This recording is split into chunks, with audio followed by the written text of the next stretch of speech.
Hi, I'm Samantha Santana, and today I will be showing you how to install peel and stick wall arches and wall decals. Dust your walls and then clean with rubbing alcohol.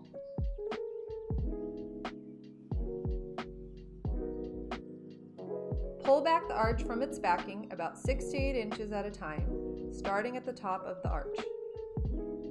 Smooth onto your wall to get out any air bubbles, then slowly pull back more.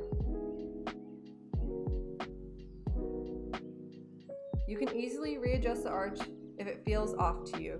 Gravity from the rest of the roll will help keep the arch straight and taut.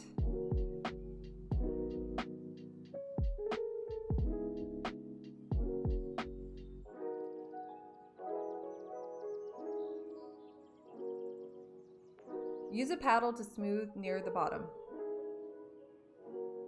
If you need to trim, you can also use a paddle to guide your cut.